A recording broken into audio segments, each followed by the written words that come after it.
దేవుని నిన్ను బాగు చేశాడు కనుక దేవుని పని విషయంలో, దేవుణ్ణి స్తుతించే విషయంలో నువ్వు జాగ్రత్త పడుతున్నావా? చూడండి, జాగ్రత్త పడుతున్నావా?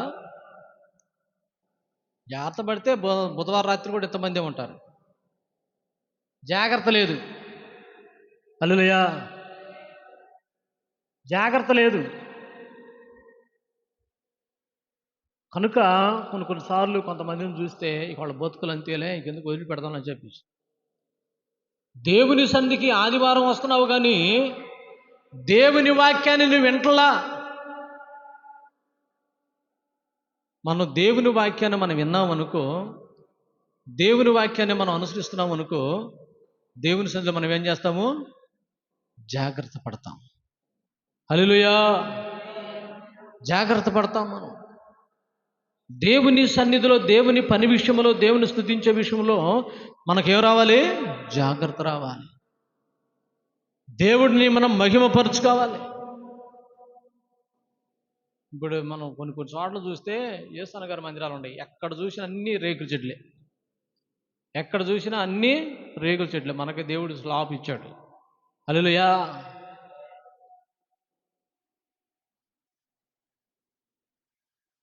ఈ స్తుతిరాణక్క, కృపారాణి, మరి మామూలుగా మరి కుమారి కొంతమంది చెబుతూ ఉన్నారు, అన్నా అంత అంత ఇదే ఉంది, మేము రోజు మిరగాలకు పోయి రేత్రి మధ్యాహ్నప్పుడు 1 గంట 2 3 దాకా వస్తూనే ఉంటాం, మేము పోతానే ఉంటాం, పని చేస్తూనే ఉంటాము. చక్కగా ఫ్యాన్లు వేసి పరదాలు వేసి పెట్టావు, నువ్వు ఎన్నింటి దాకా చెప్పుకున్నా మాకు ఇబ్బంది ఏ లేదంటారు. హల్లెలూయా. మనం ఏం చేస్తాము? అన్న 12 గంటల ముగించేసుకొని పోదాం అంటారు. ఎందుకు? సినిమాలు సీరియల్ చూడటానికి. హల్లెలూయా. ఎర్రటగ్గిలో కష్టపడుతున్నాం, మేము పని చేసుకుంటున్నాము, ఏంది దేవుని సన్నిధిలో ఎంత ప్రశాంతంగా మా ఇంట్లో కూడా ఉండదు అన్న అంటారు. హల్లెలూయా. కొంతమంది పనులు చేస్తున్నారు ఎండలో, బాగా ఎండలు, లారీల మీద తిరుగుతూ ఉన్నారు, ఆడ లారీ లాక్కొని కూర్చున్నారు. కొంతమంది రేకుల చెట్లు చెమట కారిపోతూ ఉంది, ఏంది ఆ కూలర్ పెట్టుకున్నారు. కొంతమంది కూలర్ కాదు, ఫ్యాన్లు కూడా లేవు. హల్లెలూయా. మరి దేవుడు మనల్ని ప్రేమించి మనకేమిచ్చాడు? ఎంత చల్లగా ఉందండి ఇక్కడ. చల్లగా ఉందా, ఎచ్చగా ఉందా? ఎచ్చగా ఉందా? చల్లగా ఉంది. దేవునికి స్తోత్రం. హల్లెలూయా. కనుక మనం దేవుని సన్నిధిలో మనం ప్రయాసపడాలి, దేవుని సన్నిధిలో మనం కష్టపడాలి. మనం కోరుకునేది ఏంటంటే, ఒకప్పుడు బానిస బతుకులో ఉంచితే తినటానికి ఉండటానికి లేకపోతే ఎన్నో కష్టాలు పడ్డాం, కానీ ఇవాళ దేవుడు అన్నిస్తే దేవుని సన్నిధిలో గర్విస్తున్నావు. దేవుని సన్నిధిలో గర్విస్తున్నావు. ఆ గర్వం నీలో రాకుండా నువ్వు దేవుని కోసము నిలబడాలి. నీ పాత జీవితం బతుకు నీకు జ్ఞాపకం రావాలి. ఒకప్పుడు నీ బతుకేంటి, ఒకప్పుడు నా జీవితం ఏంటి, ఒకప్పుడు నా స్థితి ఏంటి. ఒకప్పుడు 24 గంటల హాస్పిటల్లోనే ఉన్నానే, చనిపోయే స్థితుల్లో ఉన్నానే. ఈరోజు నా దేవుడు నన్ను బాగు చేశాడు, ఆయన కొరకు నేను కృతజ్ఞతను కలిగి ఉండాలి. ఇప్పుడు నాకు బుధవారం ప్రార్థన లేదు, శనివారం ప్రార్థన లేదు, శుక్రవారం ప్రార్థన లేదు, అన్ని బాగొట్టుకొని కూర్చున్నాను, నామకార్థంగా ఏదో ఆదివారం వస్తున్నాను అని అనుకుంటున్నావు. వస్తున్నావు, దేవుని పనికి సమయం ఇవ్వట్లా, దేవుని సన్నిధిలో ప్రార్థనకు సమయం ఇవ్వట్లా. ఎందుకని? కొంచెం రక్తం పట్టిందిగా, కొంచెం ఆరోగ్యం వచ్చిందిగా, కొంచెం 4 రూపాయలు చేతికి వచ్చినాయిగా, ఇప్పుడు అన్నీ సమకూర్చబడినాయిగా, ఇప్పుడు అంత ఇబ్బందులు లేవుగా, ఇప్పుడు మనకు దేవుడు అవసరం ఏముంది? హల్లెలూయా. ఎన్ని సమకూర్చబడినప్పుడు దేవుడు అంటున్నాడు, మిమ్మల్ని ఐగుప్తు దేశంలో నుండి నడిపించిన దేవుని కొరకు మీరు జాగ్రత్త పడండి. అక్కడ నుంచి మిమ్మల్ని నడిపించిన వాడెవరు? ప్రభువైన యేసుక్రీస్తు. ఆయన మిమ్మల్ని నడిపించాడు కనుక ఆయనను మీరు స్తుతించండి, ఆయన్ని ఘనపరచండి, ఆయన పని విషయంలో మీరు జాగ్రత్తగా ఉండండి. మనం ఏం చేస్తున్నాము? జాగ్రత్త లేదు, గీకత్త లేదు. దేవుని సన్నిధిలో మనం ఏం చేయాలి? జాగ్రత్త పడాలి. ఇప్పుడు నా అవసరం నిలిచిపోయింది, ఇక నాకు అవసరం లేదు. మొన్న ఏదో అవసరం అండి 4 రోజులు అటు తిరిగే, కానీ నేను ఎందుకు వస్తాను ప్రార్థనకి? మొన్న ఏదో బాగా లేకపోతే చచ్చిపోతానని చెప్తే వచ్చే, కానీ ప్రార్థనకి నేను ఎందుకు వస్తాను ప్రార్థనకి? అసలు మాకు దేవుళ్ళు ఎంతమంది లేరు. హల్లెలూయా. ఒక పురుగంట పేడలో ఉంటుందంట.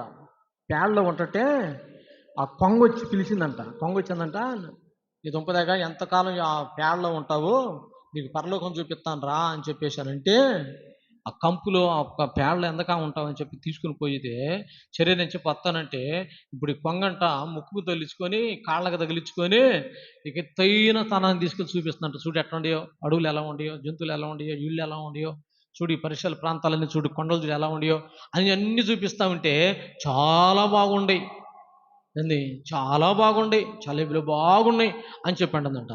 చూస్తూ ఉంటే ఇదంట పేడలో ఉండ పురుగంట పోత పోత తన గోడల్లో కొంత పేడ తీసుకునిపోయిందంట. పేడలో ఉండే పురుగు ఏం తినిద్ది చెప్పండమ్మా? పేడలో ఉండే పురుగు పేడే తినిద్ది. అవి కూడా నోట్లో వచ్చి మాట్లాడలా. అబ్బా ఎంత మౌనంగా ఉండారు. హల్లెలూయా. ఇక్కడ మాత్రము ఇది అయిపోయింది, దాటిని లేకపోతే ప్రార్థన అయిపోయి చర్చిలో అసలు ఎట్ట మాట్లాడతారు. హల్లెలూయా. ఈ కాసేపు మట్టికి మాత్రం బుద్ధుమంతులాగా ఉంది చాలా జాతం. దేవునికి స్తోత్రం చెప్పండి. పేడలో ఉన్న పురుగేం తినిద్ది, పేడే తినిద్ది. కనుక ఈ కొంగ దాన్ని తీసుకొని పోయి ఉన్నతమైన స్థితిలో ఉంచి తిప్పుతూ ఉంటే ఈ పేడలో ఉండే పురుగు పేడ తింటా కూర్చుందంట. నీ బతుకు పాడుగాను, నిన్ను పరలోకంలో తీసుకెళ్ళి కూర్చోబెట్టినా, సింహాసనం మీద కూర్చోబెట్టినా, ఇంత ఉన్నతమైన స్థితిలో నుంచినా నీ బతుకు మారదే అని చెప్పేసి కొంగంట ఆడే ముక్కు ఆ కొంగను పురుగుని విడిచిపెట్టిందంట. హల్లెలూయా. రాయి మీద పడింది, సచ్చింది. దేవుడు మనల్ని బాగు చేయాలని ఐగుప్తు దేశముల నుండి, బానిస బ్రతుకుల నుంచి మనల్ని కాపాడిన దేవునికి మనం కృతజ్ఞతను కలిగి ఉండాల్సినటువంటి మనము, జాగ్రత్తగా మనం దేవుని సన్నిధికి రావాల్సినటువంటి మనము ఈ రోజున దేవుని సన్నిధిని ఎంతమంది త్రోసివేస్తా ఉన్నారు? దేవుని సన్నిధిని త్రోసివేస్తున్నారు. నువ్వెన్నన్నా చెప్పుకో, మా బతుకులు ఇంతే. వచ్చారు కానీ ఇక్కడికి వచ్చారు దేవుని సన్నిధికి, వచ్చిన వల్ల ఉపయోగం ఏముంది? హల్లెలూయా. అవునా కదా? సామ్రాజ్యం ఒక అవునా కదా? చర్చికి వచ్చే ఉపయోగం ఉందా? మరి ఎందుకు వచ్చా? హల్లెలూయా. చర్చికి వచ్చినట్టు వ్యక్తికి ఉపయోగం ఉండాలి. పత్తికి పోతే ఉపయోగం వస్తుంది, కలుపు పోతే ఉపయోగం వస్తుంది, ఏదైనా పనికి పోతే ఉపయోగం వస్తుంది. చర్చికి వచ్చావు, నీకు ఉపయోగం ఏంది? నీ ఉపయోగం లేకుండా చర్చికి వచ్చి ఉపయోగం ఏంది? చర్చికి వచ్చినట్టు నీకు ఉపయోగకరంగా ఉండాలంటే నువ్వు దేవుని మాటలు వినాలి. నిజమా? వినాలా? వింటాం మంచిదే, వింటున్నావు బాగానే. ఇందాక వింటలేదా? వింటుంది. ఇన్నిది కానీ చాలా చక్కగా వచ్చిద్ది, మంచిగా కూర్చునిద్ది, ప్రార్థన చేసిద్ది, మంచిగా వాళ్ళ చక్కగా ఉండిద్ది. వినిద్ది, దాటిపోయిన తర్వాత విడిచిపెట్టేసిద్ది. ఇక నీకు నాకు సంబంధం లేదు పాస్టర్ గారు, ఏంది బాప్టిస్ట్ చెప్పి విన్నాను, అయిపోయింది, ఇక నీకు నాకు సంబంధం లేదు, వచ్చే ఆదివారం మొత్తం, లేకపోతే ఇంకంతే. హల్లెలూయా. అంతేకాక విని ఏమన్నా అనుసరిస్తున్నావా? విని దేవుని సన్నిధికి వచ్చి ఏమన్నా అనుసరిస్తున్నావా? నువ్వు విన్న వ్యక్తివి, దేవుడు చెప్పినట్టు మాట. నిజంగా నేను ఒకప్పుడు బానిసలో ఉన్నాను, ఒకప్పుడు నేను దరిద్రంలో ఉన్నాను, ఒకప్పుడు ఇబ్బందుల్లో ఉన్నాను. అలాంటి పరిస్థితుల నుంచి నా దేవుడు నన్ను కాపాడాడు, నా బిడ్డలను కాపాడాడు, నాకు ఎన్నో మేలు చేశాడు. కనుక నా దేవుని వాక్యాన్ని నేను వినాలి.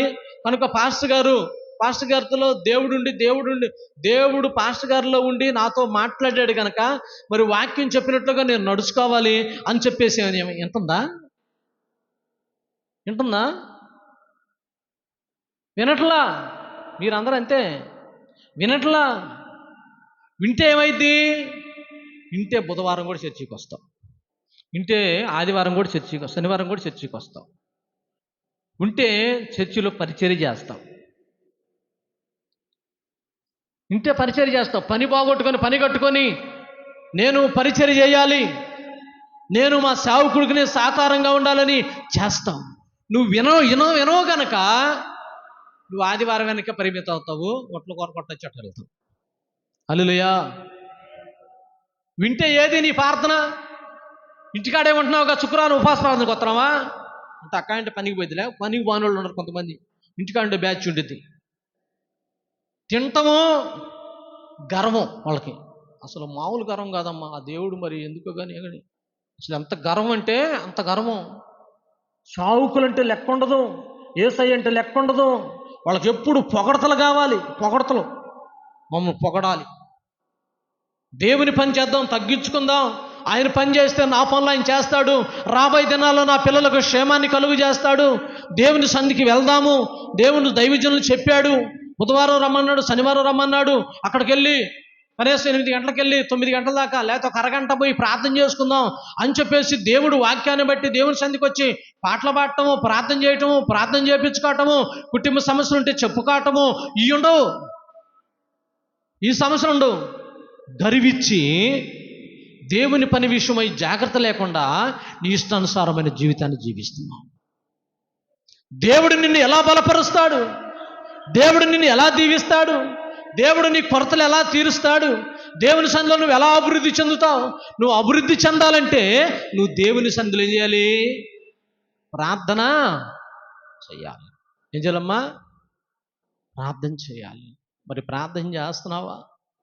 దేవుని సన్నిధిలో దుఃఖపడుతున్నావా? దేవుని సన్నిధిలో కన్నీరు కారుస్తున్నావా? లోబడుతున్నావా? దైవజనుడు ఏమనంటే చాలు ఒక్క దెబ్బకు మొఖం యంత్రాన్ని పెట్టి ఏదో ఆస్తంతానికి రాసి ఇచ్చినట్టుగా అలిగిపోతుంది. దేవుడు నాకు అప్పగించింది ఎందుకు అనుకున్నా, నువ్వు నా మాట ఎన్నా వినకపోయినా ఇన్నేటట్లుగా చేస్తాడు దేవుడు. ఆయన నిన్ను ఏర్పరచుకున్నాడు. హల్లెలూయా. ఎవరు ఏర్పరచుకున్నాడు? దేవుడు ఏర్పరచుకున్నాడు. కనుక ఆయన ఏర్పరచుకుని ఆయన నిన్ను ఎన్నుకుంటే ఆయన చేతిలో నుంచి నువ్వు ఏడ తప్పించుకుంటా? ఒకళ్ళు నీ చేతి 10 లక్షలు దేవుడు నీకు 10 కోట్లు ఇచ్చినా 10 లక్షలు ఇచ్చినా ఏంది, డబ్బును చూసి మురిసిపోవటమే తప్పితే నీకు ఆయన సన్నిధిని విడిచిపెట్టే పరిస్థితి ఉండదు. హల్లెలూయా. నీ 10 కోట్లు డబ్బులు ఇచ్చినా నీ కుటుంబంలో నెమ్మది లేకుండా చేస్తాడు. నెమ్మది లేకుండా చేస్తాడు. హల్లెలూయా. దేవుణ్ణి విడిచి సుఖంగా ఉండొచ్చు అనుకున్నావేమో, అది అయ్యే పని కాదు, చాలా కష్టం. దేవుడిని నమ్ముకున్నాను, లోకంలో చాలా ఇలుగ్గా ఉంది, చాలా అలంకారంగా ఉంది, దాంట్లో పోవటానికి లేదు నీకు చాప్టర్. హల్లెలూయా. ఇది మనుషులు ఎన్నుకున్న కృప కాదు, దేవుడు ఎన్నుకున్నాడు. కనుక దేవుడు ఎన్నుకున్నాడు కనుక దేవుని సన్నిధిలో మనం ఏముండాలి? దేవునికి స్తోత్రం. మీ తలకాయలు అటు ఇటు ఇటు అటు అటు చెప్పొద్దు, నాకెళ్ళి చూడాలి. దేవునికి స్తోత్రం. ప్రతి వ్యక్తిలో ఏముండాలి? భారం ఉండాలి. తర్వాత చూద్దామా, నీ దేవుడైన యెహోవాకు భయపడి ఏముండాలి? అసలు నేనేంటి, నా కులం ఏంటి అని అంటావా? కొద్దిగా బడాయి వాళ్ళు ఉంటారు కదా, బడాయి రకాలు వెళ్ళే గర్విస్తారు వాళ్ళని చూస్తే. ఇక్కడ దేవుడు నిన్ను ఐగుప్తు దేశంలో నుంచి కాపాడి మరణపాయంలో ఉన్నట్టు నీవు, రోగాల్లో ఉన్నట్టు నీవు, అప్పుల్లో ఉన్నట్టు నీవు, దేవుడు రక్షించి ఐగుప్తు దేశం నుంచి నేను కాపాడి తీసుకుని వస్తే నువ్వు దేవునికి భయపడలేదంట. ఎవరు భయపడలేదు? నీ దేవుడైన యెహోవాకు నువ్వు భయపడి ఏం చూసుకొని రవిగుతున్నా?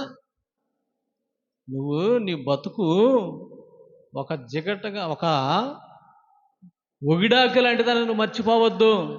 ఇది మట్టి శరీరం. రాత్రి మా పాస్టర్ గారు పగల సంతోషంగా ఉంది, హాయిగా ఉంది.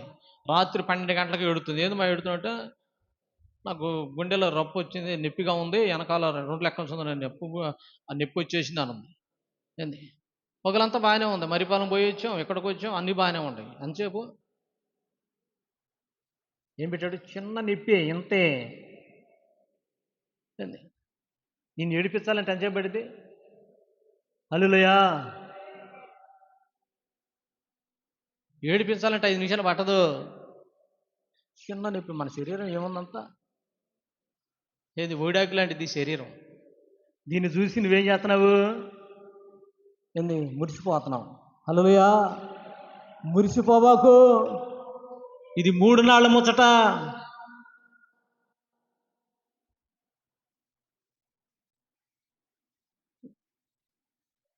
ఆయన సన్నిధినంట మనం వెనకేస్తేనంట, మన సన్నిధిని మనం పోగొట్టుకుంటేనంట, బాప్తిసం పొంది, మారుమనసు పొంది, బాప్తిసం పొంది ఆయన సన్నిధిని మనం పోగొట్టుకుంటేనంట, బైబిల్ చెప్పింది కదా. నేను చెప్పి నన్ను తిట్టారు మీరు. ఏం చెబుతుంది? నా సన్నిధిలో నా రక్తము నా శరీరము తిని త్రాగువాడు నిత్యజీవం గలడు, అయోగ్యంగా తీసుకున్నవాడు శిక్షావిధికి గురి. హల్లెలూయా. మీ పిల్లల్ని కూడా చూడరు, మనవాళ్ళు మనరాలను కూడా చూడరు, ఆకులు రాలిపోయినట్టుగా రాలిపోతాం. మనం ముని మనల్ని కూడా చూడాలి అంటే, రాబోయే దినాల ముని మనల్ని కూడా చూడాలి అంటే దేవుని యందు భయభక్తులు కలిగి ఉండాలి. ఎవరి యందు? అప్పుడు నీ ఆయుష్ దినాలు ఆయన పొడిగిస్తాడు. దేవుని సన్నిధిలో చాలా జాగ్రత్తగా ఉంది. ఎవరి కాలంలో ఆకులు రాలిపోయినట్టు రాలిపోకూడదు. ఇక్కడ ఇశ్రాయేలు ప్రజలు దేవుని వెడల జాగ్రత్తగా ఉండకుండా ఆయన నడిపిస్తుంటే, ఆయన కాపాడుతుంటే, ఆయన పోషిస్తుంటే, ఆయన బలపరుస్తుంటే, ఆయన నీకు తోడుగా ఉంటుంటే ఆయనకి ఏం చేస్తున్నారు వీళ్ళు గుర్తించట్లా. సమస్య వచ్చింది, సమస్య తీర్చబడింది. ఆ సమస్యలో యేసయ్యా నువ్వే దేవుడయ్యా అన్నావు. ఇప్పుడేమంటున్నావు? నాకు ఇప్పుడు నా బంధువులు దేవుడు అని చెప్పేసి బంధువులు స్నేహితులు దేవుని కోసం నేను నిలబడాలి. హల్లెలూయా. ఎవరి కోసం నిలబడాలి? దేవుని కోసం. నాకు కూడా ఉంది ఆశ లోకంలో తిరగాలని. ఊరుకుంటాడా? కనుక దేవుని సన్నిధికి రావటం ముఖ్యం కాదు, కానీ వచ్చినట్టు నీవు దేవుని వాక్యాన్ని వినటం ముఖ్యం కాదు, కానీ విన్నా నీవు అనుసరించాలి. ఏం చేయాలి? అనుసరించాలి. చర్చికి వచ్చే ఉపయోగం ఏముంది? విన్నావు, ఉపయోగం ఏముంది? విన్నా నీవు అనుసరించాలి. చెప్పింది చేయాలా లేదా? భర్తగా చెప్పావు, అయ్యా రైస్ అయిపోయి రైస్ తీస్తున్నా అన్నావు, పోయాడు వచ్చాడు, ఏమంటావు? ఏంది చెప్పిన మాట ఏం లేదు? అసలు నేను బుద్ధి ఉందా, అన్నం ఉందా? అన్నం ఎప్పుడు వండు కావాలి, చెప్పింది చేయలేదు అని చెప్పేసి అంటావా? అనవా? మా ఆయన మంచోడు, ఏం తీసుకురాకుండా వచ్చాడు, అయ్యా పుత్తం కసిపోతుందా అంటావా? చెప్పింది చేయకపోతే తిడతావు భర్తని. మరి నువ్వు దేవుడు చెప్పాడు నీకు, ఆయన సన్నిధికి వచ్చావు, నా కుమార్తె నా కుమారుడా ఇదిగో నేను చెప్పినట్లుగా నువ్వు చెయ్యి, నీ పిల్లలను నీ భర్తను నీ పిల్లలను నీ కోడలను నీ మనోసంతానాన్ని నేను కాపాడుతాను అని చెప్పాడు. మరి ఇప్పుడు దేవుని చెప్పినట్టు మాటకు మనం భయపడాలా లేదా? భయపడాలి. భయపడకపోతే ఉపయోగం,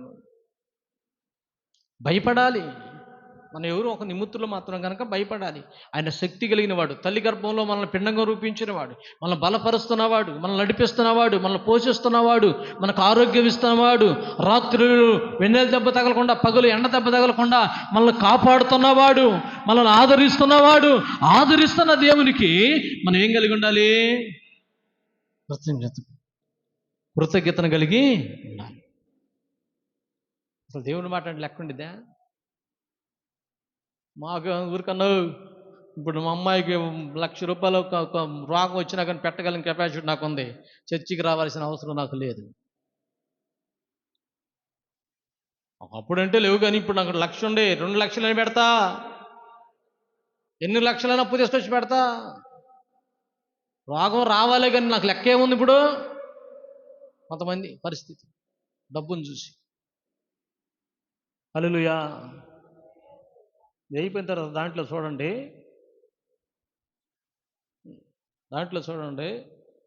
5 లక్షలు ఖర్చు పెట్టింది. హల్లెలూయా. ఎన్ని లక్షలు? 5 లక్షలు ఖర్చు పెట్టింది. అయినా రోగం తగ్గల, దెయ్యం పట్టింది. 5 లక్షలు ఖర్చు పెట్టినా తగ్గల. పట్టుకున్న భర్త విడిచిపెట్టేసి 2 మగపిల్లలు. పిల్ల చూస్తే చక్కగా ఉంది, ఏం చేయాలో అర్థం కావట్లా. డబ్బు కాపాడిందా?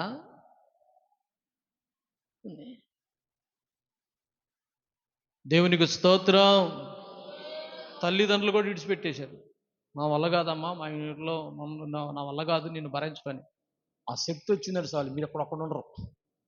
ఆ అమ్మాయి నేను తీసుకొచ్చి వచ్చింది ఏమో కల. దేవుని స్తోత్రం. హల్లెలూయా. అంటే తీసుకురామన్నాలే వాళ్ళని, ఆదివారం తీసుకురండి, మా సంఘంలో లక్ష్యంకాంతం ఉంది, మా ప్రార్థన చేస్తే అని వాక్యం చెప్పా. దేవుని స్తోత్రం. హల్లెలూయా. వీలుగా ఉంటే ఆమె కూడా ఈ రైతు చర్చిలో పడుకుని ఆమె పక్కన పడుకుందని. హల్లెలూయా. దేవునికి స్తోత్రం. నేను పాస్టర్ గారు చెప్పలా, లేకపోతే లక్ష్యంకాంతం కారు ఎక్కించుకొని తీసుకెళ్ళేదండి. దేవునికి స్తోత్రం.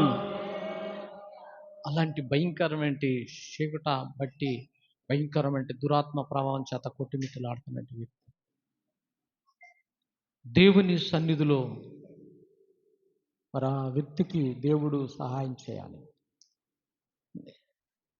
కనుక రోజు పోయి కొద్ది కొద్ది ప్రార్థన చేస్తుంటే రోజు రోజుకి తగ్గిపోతూ ఉంది కొంచెం. దేవునికి స్తోత్రం.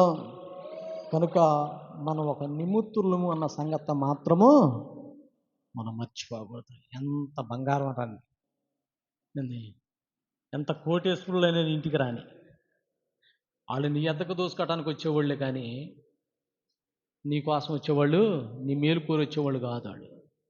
హల్లెలూయా. మన మేలు కోరి వచ్చేవాడు ఎవడో తెలుసా? దైవజనుడు ఒక్కడే. హల్లెలూయా. మన ఇంటిలో మన బంధువులు, మన స్నేహితులు, మన త్రోబట్టులు, మన రక్త సంబంధులందరూ కూడా మనల్ని దోచుకోవటానికి వచ్చేవాళ్ళే. మనల్ని కాపాడాలని, మనం రక్షించాలని, మన కుటుంబాలు బాగుండాలని నీ కోసం ఉపవాసం ఉండి ప్రార్థన చేసేవాళ్ళు దైవజనుడు. మనం ఎవరికి ఇవ్వాలి విలువ? మనం ఎవరికి ఇస్తాము?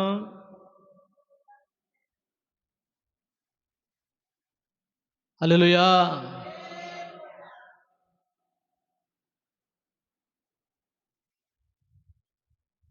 ఒకసారి నేను ఒక ఇంటికి వెళ్ళాను ప్రార్థన చేయటానికి. ఆ ఇంటికి వెళ్తే వాళ్ళు కొంచెం వీళ్ళు సమస్యలో ఉండాలి, ప్రార్థన చేస్తున్నాను. ఈ లోపల ఉన్నతమైన వాళ్ళు కొంచెం కొన్ని కోట్లు కలిగినటువంటి వాళ్ళు, అమెరికా జాబు, కొంచెం ఉన్నతమైన ప్రదేశం, ఒక 50 ఎకరాల పొలము, ఒక కొన్ని కోట్లు ఉన్నట్టు వాళ్ళు వచ్చారు. వచ్చేతలకి వాళ్ళు వచ్చారండి అని చెప్పింది వాళ్ళు ఆడవాళ్ళు వచ్చేసి. వచ్చారా ఫాస్ట్ గారు, ఆగా కొద్దిగా 10 నిమిషాలు ఆగా ప్రార్థన ఆపేసేసి నన్ను తీసుకొని పోయి దాన్ని వంట రూమ్ ఉంటే ఆ వంట రూమ్ పెద్దదేలా గదిలో పెట్టారు, కూర్చోబెట్టారు. అల్లిపోయిన తర్వాత మాట్లాడదాము, మళ్ళీ వాళ్ళు మా ఇళ్ళకి రారేమోనని. హల్లెలూయా. వచ్చారు, 10 నిమిషాలు ఉన్నారు, చూశారు, బాగా చెప్పుకున్నారు, టీ పెట్టారు, తాగారు, ఇలా అంతా వెళ్ళిపోయారు. ఒక అవసరం వచ్చింది, 1 లక్ష రూపాయలు అని అడిగితే మేము ఇప్పుడు వ్యాపారాలు నష్టపోయి ఉన్నాం, మా కాడే ఆడే అన్నారట. హల్లెలూయా. వాళ్ళు ఆ పరిస్థితుల్లో ఉంటే, ఆ పరిస్థితుల్లో ఉన్నట్టు వాళ్ళని మరి దేవుడు నాకు ఇచ్చిన ప్రేరేపణతో నేను సహకరించి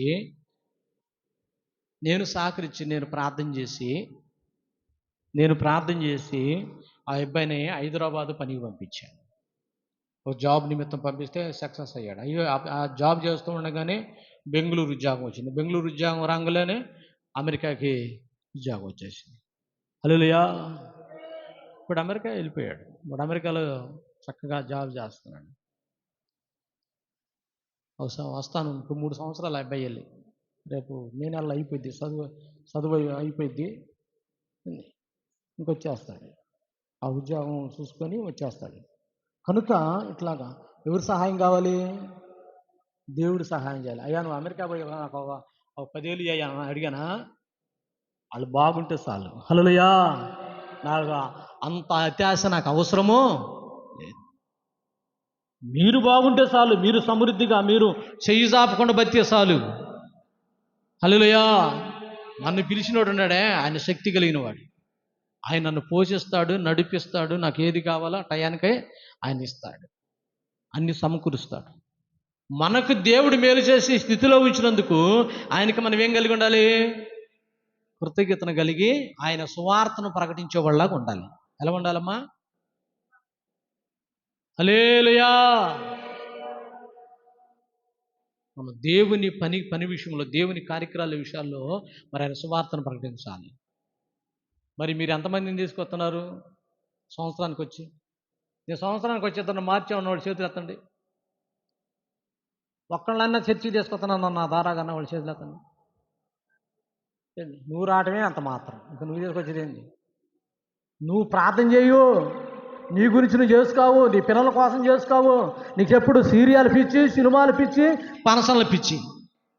ఏం తిందామా, ఏం తాగుదామా, ఏం సంపాదించుకుందామా, ఇది తప్పితే నన్ను దేవుడి స్థితిలో ఉంచాడే, నేను ఒక ఆత్మను రక్షించాలి, ఒకళ్ళని ప్రభు సన్నిధికి నడిపించాలి అనే ఆలోచన నీకు ఏమైనా ఉందా? అయ్యా నేను రాలేకపోతున్నాను, చేయలేకపోతున్నాను పాస్టర్ గారు, ఇదిగో ఈ మీటింగ్లో ఇదిగో నేను ఈ సహాయాన్ని అందిస్తున్నాను అని చెప్పి ఏమన్నా దేవుని పనికి సహకరిస్తున్నావా? సహకరించిన వాళ్ళే సహకరించటం. నా వంతుగా నేను కూడా ఏదో ఒకటి చెయ్యాలి. ఒక ఆత్మను రక్షించాలి. దైవజనుడు క్షేమం కోసం ప్రార్థన చేయాలి. సంఘ బిడ్డల క్షేమం కోసం ప్రార్థన చేయాలి.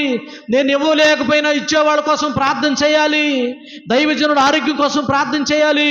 సువార్తల కూడికలు పెట్టించడానికి సహకరిస్తున్న వారి కోసం ప్రార్థన చేయాలి అని నీలో నుంచి ఒక భారము రావాలి.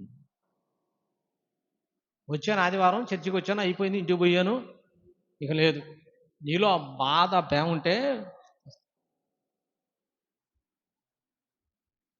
మేము వెళ్తూ ఉంటాం కొన్ని గృహాలకి, మమ్మల్ని వాళ్ళు పిలవపోయిన వెళ్తాం. ఎందుకంటే వాళ్ళు దేవుడు మాకు ఇచ్చిన ప్రేరేపణ బట్టి. హల్లెలూయా. ఈ హిందూ సాంప్రదాయంలో నుంచి క్రైస్తత్వంలోకి వచ్చినట్టు వాళ్ళకి పూర్వం అంటే తరతరాల నుంచి లక్షల సంవత్సరాల నుంచి వచ్చినట్టు విధానాలు కాబట్టి వాళ్ళు దాదాపు 10 సంవత్సరాలు కాదు, 20 సంవత్సరాలు కాదు, 30 సంవత్సరాలు ప్రార్థనకు వచ్చినా వాళ్ళకుండా ఆలోచనలు పోవండి. వాళ్ళకుండా ఆలోచనలు పోవు. ఆ చీకటి మనసు ఉంటానే ఉండిద్ది. వాళ్ళకి దేనికి ప్రాముఖ్యత ఇస్తారంటే సంపాదనకి ప్రాముఖ్యత ఇస్తారు, వస్త్రాలకు ప్రాముఖ్యత ఇస్తారు, తినేదానికి ప్రాముఖ్యత ఇస్తారు, పనికి ప్రాముఖ్యత ఇస్తారు. వీటికి ప్రాముఖ్యత ఇస్తారు కానీ దేవుడికి ప్రాముఖ్యత ఎవరు అవసరమైనప్పుడే ఇస్తారు. ఇంక తర్వాత 30 ఎంతులు ఎదుగుతారు, ఇక తర్వాత వదిలిపెట్టేస్తారు. ఇక మాకు ఇప్పుడు వేసే అవసరం లేదు, మనదా చేసాక పని, మనదా పరిచయం చేసా కదా, ఇక ఇప్పుడు నాకు అవసరం లేదు. ఏంది మీటింగ్లు పెట్టావు, 2 రోజులు ఉండమన్నా ఉండాను, కానుక ఇమ్మన్నా ఇచ్చాను, ఇంకా నాకేందంట? నువ్వు కానుక ఇచ్చి మీటింగులు పెట్టి నువ్వు పరిచయం చేస్తే ఆత్మీయంగా వెదిగావు. ఆ తర్వాత నువ్వు దిగదార్చుకుంటే సాతానుగా ఊరుకుంటాడా? మొన్నటిదాకా నువ్వు పాస్టర్ గారు వెనకెడుతుండి కానుకలు ఇచ్చి పరిచయం చేసి నువ్వు ఆ మీటింగ్లు అంత ఘనంగా జరగడానికి నువ్వే ప్రాముఖ్యత కనుక దీన్ని చూడు ఇప్పుడు ఏం చేస్తానని చెప్పేసి వాడు ఏం చేస్తానంటే నీలో ప్రార్థన తగ్గిపోయి తలకి వాడు వచ్చి ఇప్పుడు నిన్ను తొక్కడానికి ప్రయత్నిస్తూ ఉంటాడు. హల్లెలూయా. కృతజ్ఞతను కలిగి ఉండాలి. దేవుని సన్నిధిలో ప్రార్థన ఉండాలి. ప్రార్థన ఉండాలి. ప్రార్థన స్తోత్రం స్తోత్రం స్తోత్రం స్తోత్రం స్తోత్రం స్తోత్రం స్తోత్రం అని నీ గృహములో ప్రార్థన ఉండాలి. నాకు దేవుడు చెప్పాడు, సుతిరాన్న అక్కడి ఇక్కడ ప్రార్థన పెట్టమని. అక్కయ్యతో చెప్పాను. ఆ అక్క నాకు ఏం చెప్పాలా, పానీల దేవుని స్తోత్రం అనుకున్నా. హల్లెలూయా. పాప మనదాకా మీటింగ్లు పెట్టాడు కదా, అలసిపోయి ఉన్నాడు, ఈ పాస్టర్ గారిని తీసుకొని పోయి సాపేసుకొని కూర్చోబెట్టేసి ఇప్పుడు నేనే ప్రార్థన చేపించుకుని వద్దులే అనుకుంది. హల్లెలూయా. నా మీద ఎంత ప్రేమ అక్కయ్యకి. హల్లెలూయా. కొంతమందికి ప్రేమ ఎండల్లో పాస్టర్ గారు మన ఇంట్లో చాడ కూర్చుంటాడులేవే అని. హల్లెలూయా. మనం అనుభవిద్దాం, సమస్య లేదు.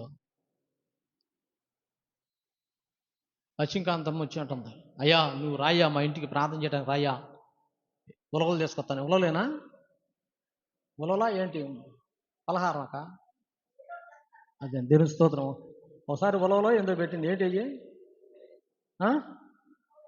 చారమాక ఏంటి? అలసందలు మంచిదే, బలం అది.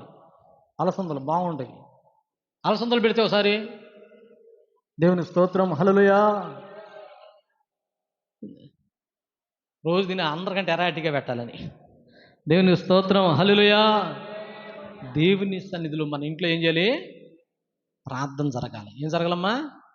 ప్రార్థన జరగాలి. 10 రోజులకి వారానికి నేను పెట్టుబడులు పెడుతున్నావా? ఏ పెట్టుబడులు పెడుతున్నా? ఎందుకు చక్కగా యాపీగా సాపేసుకొని 1 గంట ప్రార్థన చేస్తే ఎంత దీవెనో మనకని. దేవుడు అంటాడు, నాకు మీరు మొరపెట్టండి అని అంటాడు, నాకు ప్రార్థన చేయండి అంటాడు. ఏంది ఖర్చు పెట్టినన్నాళ్ళు ఖర్చు పెట్టావు, ఇచ్చినన్నాళ్ళు ఇచ్చావు. మరి ఇప్పుడు మనం ఏం చేయాలి? ప్రార్థన చేయాలి. దేవుని సన్నిధిలో మనం నలగాలి. దేవుని సన్నిధిలో ప్రార్థన చేయాలి. దేవునికి స్తోత్రం.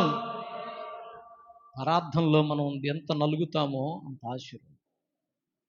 ఇంటిలో ప్రార్థన ఉండాలండి, ఎప్పుడు ప్రార్థన ఉండాలి. ప్రార్థన ఇల్లు అంట, అది గొప్ప ధననిదంట. కొంతమందికి ప్రార్థన చేయడం చేత కాదు, ప్రార్థన చేయించుకోవటం చేత కాదు. అది ఒక దురాలోచన వాళ్ళకి. మాకాము మంట మండుతూ ఉండేది. అది చూపిస్తాడు కదా, అది రాబోయే సమస్యలు దేవుడు చూపిస్తాడమ్మా. ఆ చూపించినప్పుడు బాధ అన్నమాట. ఇదిగో ఇక్కడి నుంచి చూడు, మొన్న దాకా సహకరించిందిగా, ఇక్కడి నుంచి చూడు ఎప్పుడు నేను చేస్తాను అని అంటారు. మీకు ఈ ప్రార్థన వినిపించి ఉండదు, ఇంకా ఏదో ఆలోచనలో ఉంటారు. ఏందా ఈ బాధలు, అది దేవుడిని తిట్టడం, పాస్టర్ గారిని తిట్టడం ప్రారంభిస్తూ ఉంటారు. హల్లెలూయా. దాన్ని గమనించుకోవాలి. ఈ రాబోతున్న ఈ సమస్యను, రాబోతున్న అంటే ఈ పరిస్థితులను నేను జయించాలి. ఏం చేయాలి? యోబు దేవుని సన్నిధిలో దేవునికి ప్రతిరోజున దేవునికి నైవేద్యం, దేవునికి కృతజ్ఞతన స్తుతులు చెల్లిస్తున్నాడు. అందుకని సాతాను గడి ఏం చేశాడు? అయ్యా నువ్వు ఆ కంచి తీస్తే ఆయన సంగతి నేను తెలుస్తాను అన్నాడు. హల్లెలూయా. దేవునికి అన్ని దెయ్యం ఎక్కడి నుంచి వెళ్ళింది? సైతాను భూలోకంలో నుంచి వెళ్ళింది. ఎక్కడికి వెళ్ళింది చెప్పండి భక్తులారా? దేవుని సన్నిధికి వెళ్ళింది, మందిరానికి. దేవుడు మధ్య ఆకాశంలో అక్కడికి వెళ్ళింది. దేవుడు అడిగాడు, సాతానా ఎక్కడి నుంచి వస్తున్నావు అని. మిమ్మల్ని అడిగితే మీరేం చెబుతారు? మిరగాయలు పోతున్నాం అయ్యా అంటారు, పత్తి పోతున్నాం చెబుతారు. సాతాను గడు కూడా అలాగే వెళ్ళాడు. ఎక్కడికి వెళ్తున్నావు సాతానా అని అడిగాడు దేవుడు. నేనా భూమి మీదకు పోయి వస్తున్నాను. మరి నా బిడ్డలు ఉన్నారుగా అన్నారు. నీ బిడ్డలా? అందరు నా వయసుని చేసుకున్నానయ్యా. ఏంది? లక్ష్మీకాంతమ్మని కూడా. లక్ష్మీకాంతమ్మ ఆ ఫస్ట్లోనే అయిపోయింది. హల్లెలూయా. ప్రేమ లెక్క ఉందిగా, ఆమె కూడా అయిపోయింది. ఏంది? వాళ్ళే పడిపోతే తక్కి వాళ్ళు ఏమవుతారు? గట్టి వాళ్ళు పడిపోతే ఒకళ్ళు ఏమన్నా ఉందని చెప్పేసి వాళ్ళందరిని అడిగితే ఆ శారం ఉందిగా అంటే ఆమె కూడా అయిపోయింది. మరి ఎవరున్నారు? అందరూ అయిపోయింది. మరి నా కుమారుడు ఏముండాడే అని చెప్పాడు. ఏబు కూడా చుట్టూ కంచేసావు, లేకపోతే ఏబు సంగతి కూడా తేలుతానంది. హల్లెలూయా. ఏబు చుట్టూ కంచేసావు, ఎందుకంటే నీకు ప్రతిరోజు నైవేద్యం పెడుతున్న స్తుతిస్తున్నాడు కనుక ఆయనకు నువ్వు కంచి వేసావు. ఆ కంచి తీస్తే ఇప్పుడు ఏబు సంగతి కూడా తేలుతున్నాడు. కంచి తీసాడు. హల్లెలూయా. కంచి తీసిన శ్రమలు వచ్చినా, నిందలు వచ్చినా, అవమానాలు వచ్చినా ఏబు మాత్రం యథార్థత విడవలా. స్తోత్రం. ఎన్ని శ్రమలు వచ్చినా దేవుని నిమిత్తము నిలబడ్డాడు. మరి నువ్వు నిలబడగలుగుతావా? నువ్వు ఊరనే పడిపోతావు. ఒక సమస్య అయితే ఇంకో సమస్య అయితే ఊరనే పడిపోతావు. హల్లెలూయా.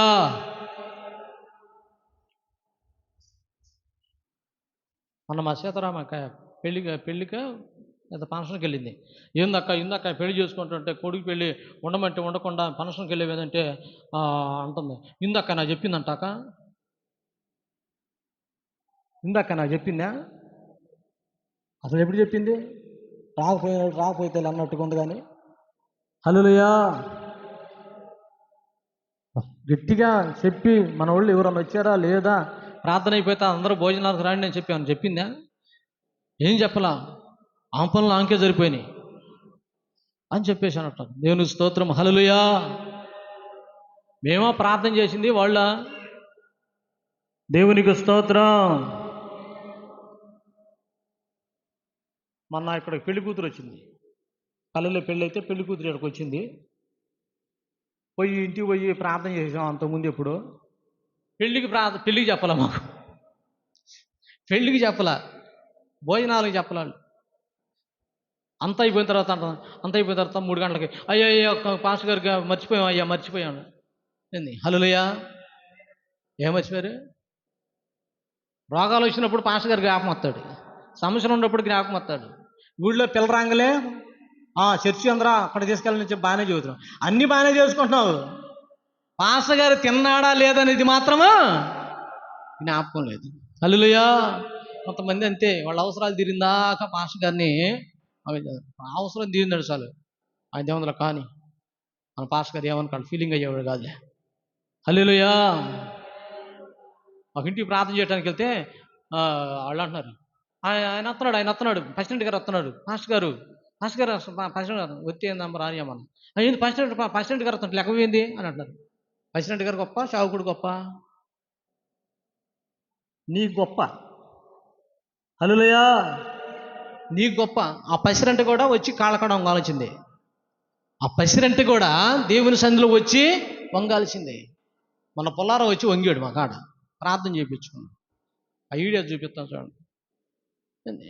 వాళ్ళ అవసరాల కోసం వంగుతారు, వాళ్ళ అవసరాల కోసం లోబడతాడు. పరిపాలన అధికారంలోకి రావాలంటే ఏం కావాలి? ప్రార్థన కావాలి, దేవుడి దీవెనలు కావాలి. ఏంది? అన్ని దేవుడి కంటే యేసుప్రభు దేవుడు గొప్పోడు, నియమం కలిగిన వాడు. యేసుప్రభు ఒక రాష్ట్రానికి, ఒక దేశానికి దేవుడు కాదు, ప్రపంచ దేశాలకి దేవుడు ఆయన. మన హిందూ దేవుళ్ళు హిందూ దేశంలోనే. ఒక సేవకుడు అంటే ఆయన సామర్థ్యత కలిగినట్టు వాడు కాదు. హల్లెలూయా. పుల్లారావు గారు చెబుతున్నాడు, ఆయన ఆ రోజు చెబుతున్నాడు. పుల్లారావు గారు ఏం చెబుతున్నాడు? పాస్టర్లు వాళ్ళకు 100 మందో 200 మందో 500 మందో 1000 మందో ఉంటారు కానీ విశ్వాసులు. ఏంది? కొన్ని చోట్ల నేను చూస్తున్నాను, వాళ్ళ ఇంట్లో భర్త పొలం పోయి వచ్చేతలకి కొంచెం ఆహారం ఉందనుకో, అదే టైంలో పాస్టర్ గారు పోయాడు అనుకో, భర్తకైనా ఆపుతారు కానీ కష్టపడి వచ్చినోడికి, పాస్టర్ గారికి మాత్రము ఏం పెడతారట? భోజనం పెడతారు. పాస్టర్ గారు, అయ్యా నువ్వు తర్వాత ఎందుకని ఉండు, ముందు మన పాస్టర్ గారు బావులు ఉండు అని చెప్పండి. పాస్టర్ గారు మాటలు విశ్వాసులు వింటారు కానీ కనుక, అందుకని మీ మాటలు విశ్వాసులు వింటారని మిమ్మల్ని పిలుచుకొని ప్రార్థన చేయించుకున్నా, మీరు కూడా కొంచెం సంఘంలో చెప్పండి అయ్యా, 4 కోట్లు ఇప్పించండి అయ్యా అండి. హల్లెలూయా. నేను చెప్పాను, అయ్యా ఒకప్పుడు మా విశ్వాసులు మా మాటలు వినేవాళ్ళు కదా, కానీ ఇవాళ నన్ను ఏమంటున్నారు, వాళ్ళు ఇష్టం వచ్చిన కిలో చూస్తున్నాను. లక్ష్మీకాంతం ఒక్కెళ్ళు ఏమంటుంది, అన్న అక్క ఒక్కెళ్ళు ఏమంటుందని చెప్పా. దేవునికి స్తోత్రం. ఇవాళ ఎవడు ఇష్టం వచ్చిన అడుగులు వాళ్ళు పోతారు. దేవునికి స్తోత్రం. ఎవరు మేలు చేశారంటే వాళ్ళు వెళ్తారు. మనం అంతేంది? ప్రార్థన చేయటం వరకే. హల్లెలూయా. అందరి కోసం మనము ప్రార్థన చేయాలి. ఆడ పరలోకంలో దేవుడు అనుకుంటాడు. హల్లెలూయా. ఆడ దేవుడు అనుకుంటాడు. దేవుడు ఇవాళ అధికారం, ఈ బలిపీఠం మీద నేను నిలబడ్డానంటే ఆయన ఇచ్చిన అధికారం అది, ఆయన ఇచ్చిన కృప అది. ఈ రక్షణ పొంది ఈ స్థలంలో మీరు ఉండారంటే ఆయన ఇచ్చిన కృప ఇది. అమ్మగారు లక్ష్మీకాంత్ అమ్మగారు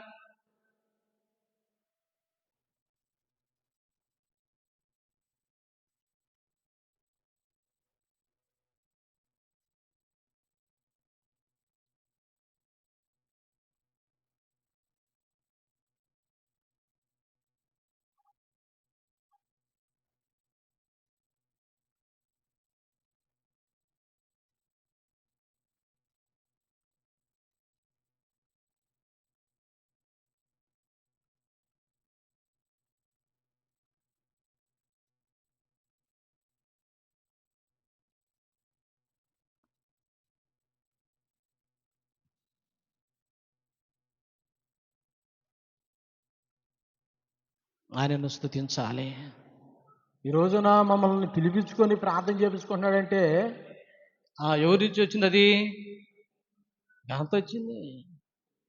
ఏసీ రూమ్ పెట్టి, భోజనాలు పెట్టి, ఏంది, మడిచికి 500 కానుకిచ్చి నా కోసం ప్రార్థన చేయండి అని చెప్పేసి, ఏంది, అందరి చేత ప్రార్థన చేయించుకుంటున్నాడు. హల్లెలూయా. నువ్వు ఎన్ని ఇచ్చినా మనం మాత్రం ఇక్కడ ఒకటి మాత్రం నేర్చుకోవాలి. జగన్కి వేసుకోవచ్చు, చంద్రబాబు నాయుడుకి వేసుకోవచ్చు, లేకపోతే పవన్ కళ్యాణ్ కన్నా వేసుకోవచ్చు, కానీ బీజేపీకి మాత్రం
దేవునికి స్తోత్రం. ప్రార్థన చేయండి. దేవుని సన్నిధిలో మన ఆంధ్రాలో బీజేపీ రాబోతుంది.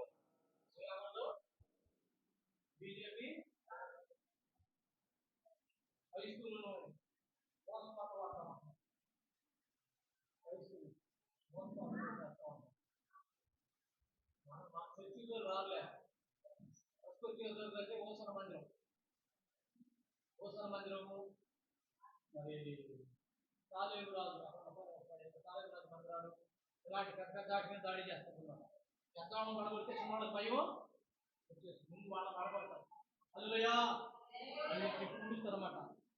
10 లక్షల మంది 2 లక్షల మంది ఉంది అప్పులు చేస్తారు.